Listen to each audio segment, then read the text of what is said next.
thing about those universities that once you add the athletic excellence to the academic excellence, Nashville's going to sell itself. Vanderbilt's always been a great school. And now all of a sudden, Vanderbilt's top 10 game days there, and they're a legitimate playoff team. And in the same way that we've talked about this a lot, people for years, when Clemson had its top of the mountain run, they became a great institution and applications went through the roof. Alabama has enjoyed that for years now, or 15 anyway. And Vanderbilt's going to have a whole different level. The problem is you're going to be attracting a bunch of knuckleheads like me that's going to, I'll go there. No, you won't. You need 4.0 and $1 million on your SAT or ACT. But they've always had dough, and now all of a sudden you're in a different space where you could spend your cash. And Pavia's a difference maker. But you know what's funny, Steve? They didn't win this game today because of him. They won because they were able to win an ugly slugfest where Missouri turns it over on downs, loses its quarterback, banks one off the upright, and then hits a home run on the very next play. So instead of 6-3 Missouri, it's 10-3 U. And I give Missouri all the credit in the world. Zollers, right? Zollers, the true freshman from Pennsylvania, I think he is.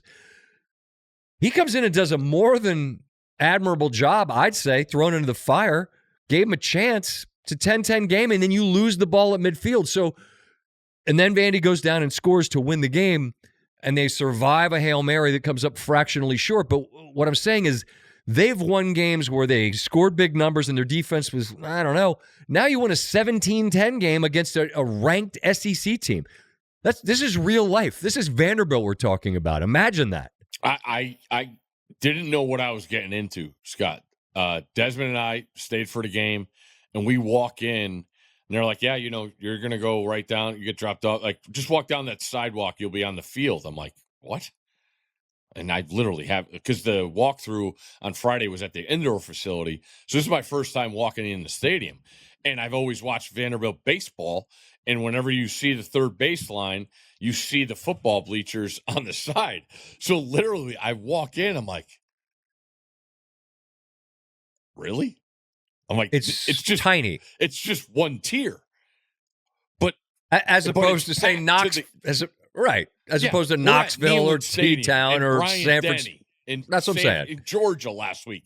And I'm like, this is awesome because it's filled, and I'll give a lot of credit. Missouri travels. Missouri had 25% of the stadium. Now, I don't know what the numbers are, but 25% of that stadium today was Missouri. I'm like, this is going to be absolutely awesome. And what I didn't realize is that it is literally as tight as when you watch and you've been to Norman or Oklahoma State. There's no room on the sidelines. Like, it is tight. Chris Budden was the sideline reporter, and she's like, look at this, huh? And like, literally, I'm like, here, just stand here and I can see over you, because the next thing is the wall. And then they redid the end zones and the whole thing, but it's set up, and I'm sitting there, and the officiating, I think, was a factor.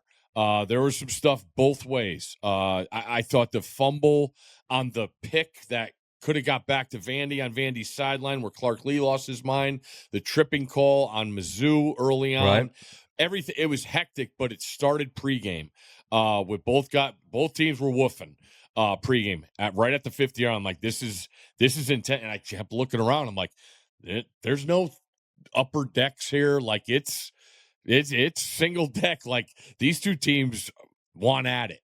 And they played a crazy game last year in Columbia, and it was on from the get. You could tell there was no giving in, and you saw that with a bunch of fourth down calls, and then field goal at halftime, and then it was on. You mentioned the run after the doink off the upright, and 80-yard touchdown.